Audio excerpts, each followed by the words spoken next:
Claire had always been drawn to forgotten places, the ones the world left behind, with their peeling paint and cracked windows and air thick with stories no one wanted to remember. So when she inherited her grandmother's ancient countryside house, she didn't hesitate to move in, despite the locals' quiet stares and nervous glances when she mentioned the address. The house itself stood like a monument to grief, tall and gray. Its roof sloped low like it was trying to disappear into the ground, and from the first night, something felt wrong. Not in a loud, obvious way, but in the slow, crawling kind of wrong that waits for you to notice it long after it's too late to escape. At first, it was just the silence, a kind of too deep quiet that made her ears ring when she tried to sleep, as if the house had swallowed all sound and held it hostage. Then came the dreams of stairs that spiraled downward into darkness, and voices calling her name in tones too familiar to be strangers. One morning, she found mud on the floor despite locking the doors at night. Just a small patch, like someone had stepped inside. Then more the next day, forming a trail that led to the old wooden cellar door in the kitchen floor. She'd never opened it, never even considered it. But the mud led her there every time, and the lock, ancient and rusted, was always fastened each morning, no matter how many times she checked it the night before.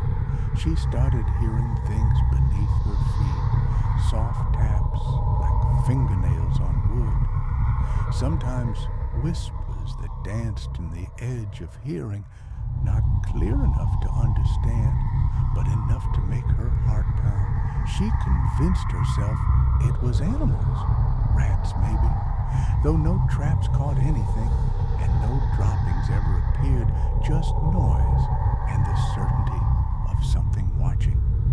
She called a repairman once, but he refused to enter, muttering that the house was wrong and that he wouldn't go near the basement. After that, Claire tried to ignore it, but the dreams got worse, showing her a version of herself walking backward down those same cellar stairs, smiling while her eyes bled. One night, she woke to the sound of the cellar door creaking open. She ran downstairs with a flashlight and found it shut, locked like always. But her feet were wet with mud, and her hands were trembling. Something was calling her, not with words, but with memory, with pieces of her childhood she didn't remember until now. The way her grandmother never let her go near the kitchen at night. The stories she used to tell of people who went missing in that house. How she would sit by the fireplace whispering prayers when the wind got too loud.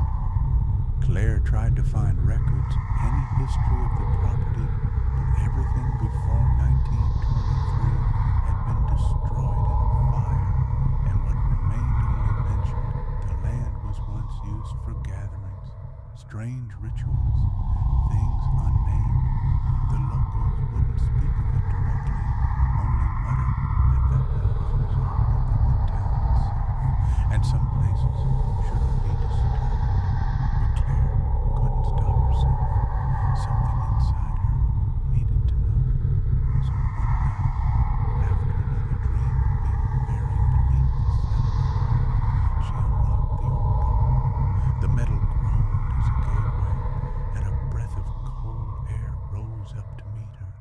Not cold like winter, but like a cave deep beneath the earth where things still go. She stepped down slowly, flashlight flickering with every breath she took.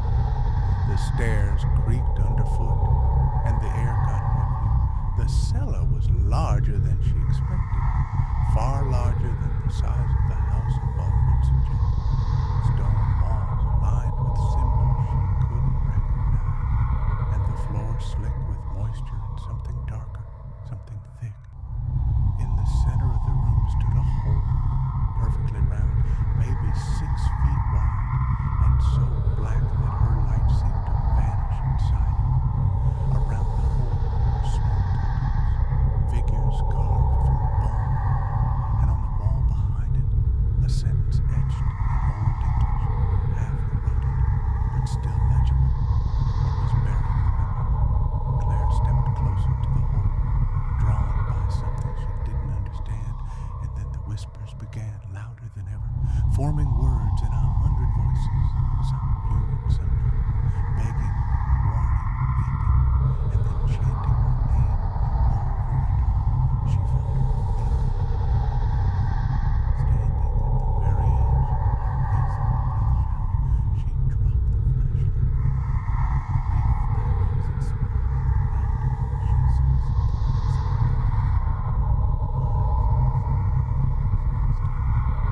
she looked at her hands and saw the thin black dirt beneath her nails and a symbol carved into her palm.